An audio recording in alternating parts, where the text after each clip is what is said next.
बतौर extra career का आगाज, मौत के वक्त 54 फिल्में ज़ेरे तकमील, फिल्म इंडस्ट्री के सुल्तान से मौला जट तक का सफर, सुल्तान राही को क्यों कत्ल किया गया।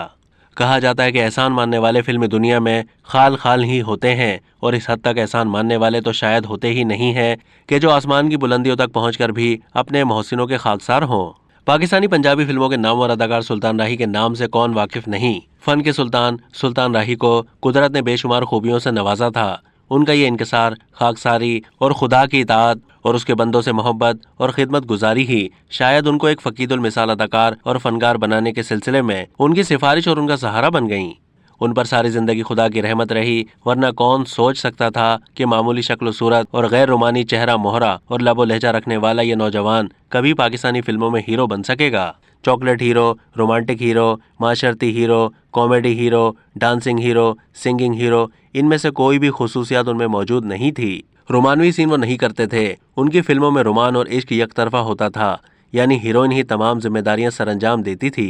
एक ऐसा शख्स जो हसीन नहीं था, जो नाचना गाना नहीं जानता था, जो कॉमेडी और उछल कूद करने से कासिर था, वो भला किसी फिल्म का हीरो कैसे बन सकता था। सुल्तान राही सिर्फ एक्शन हीरो थे। बुलंद आवाज में ड्रामाई मुकालमे अदा करना और एक्शन, यही उनकी खुसूसियात थीं और अल्लाह ताला ने उनकी इन्हीं खूबियों की बुनियाद पर उन्हें ऐसा हीरो बना दिया था जिसके परिसार उसको सिर्फ इसी अंदाज में देखना पसंद करते थे और पसंद ही नहीं करते थे, उसके आशिक भी थे।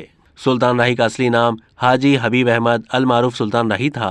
वो भारतीय रियासत उत्तर प्रदेश के जिला मुजफ्फरनगर बिजनौर में 1938 में पैदा हुए, लेकिन पाकिस्तान बनने के बाद वो गुजरांवाला आ गए। फिल्म इंडस्ट्री के सुल्तान ने अपने फिल्मी कैरियर का आगाज 1956 में फिल्म बागी में एक्स्ट्रा के किरदार से किया था। उसके बाद उन्हें फिल्म बशीरा के किरदार ने अवाम का मकबूल अदाकार बना दिया। सुल्तान राही को लॉलीवुड में असल पहचान फिल्म मौला जट से मिली। उसके बाद उनकी कामयाबियों का सफर शुरू हो गया। सुल्तान राही ने पंजाबी के साथ साथ उर्दू फिल्मों में भी अदाकारी के जौहर दिखाए और अपने इन किरदारों में भी अवाम के दिलों पर राज किया। सुल्तान राही खुद बतौर फाइटर फिल्म इंडस्ट्री में आए थे। उरूज पर पहुंचने के बावजूद उनकी फिल्म फाइटर से कुर्बत किसी तौर कम न हुई। उन्होंने फिल्म इंडस्ट्री के इन फाइटर्स के लिए बाकायदा तौर पर वजीफा मुकर्रर कर रखा था, लेकिन उनके बाएतमाद लोगों के सिवा किसी को इसका इल्म नहीं था। सुल्तान राही ने मुतादिद अदाकारों के साथ फिल्म में काम किया, लेकिन उनके मुकाबिल अदाकार मुस्तफ़ा कुरैशी ही सबसे ज्यादा अच्छे दिखाई दिए। सुल्तान राही ने यूं तो अदाकारा आसिया, गौरी, नादरा, बाबरा शरीफ, दुर्दाना रहमान समेत तमाम नामवर अदाकारों के साथ काम किया, लेकिन उनकी फिल्मी जोड़ी अदाकारा अंजुमन के साथ सबसे ज्यादा मशहूर हुई। सुल्तान राही एक अच्छे फनकार के साथ साथ खुदा तर्स इंसान भी थे और खामोशी से कई गरीब घरों की कफालत करते थे। कई मुस्तहिक बच्चियों के जहेज की रकम अपनी जेब से अदा करके उनके घर बसाने में उनके वालिदैन की मदद की। वो बचपन से ही मजहब के इंतहाई करीब थे। फिल्म इंडस्ट्री में कामयाबी मिली तो उनका खुदा से रिश्ता मजीद मजबूत होता चला गया। सुल्तान राही 5 वक्त के नमाजी और रमजान में बाकायदगी से रोजे रखने वाले इंसान थे।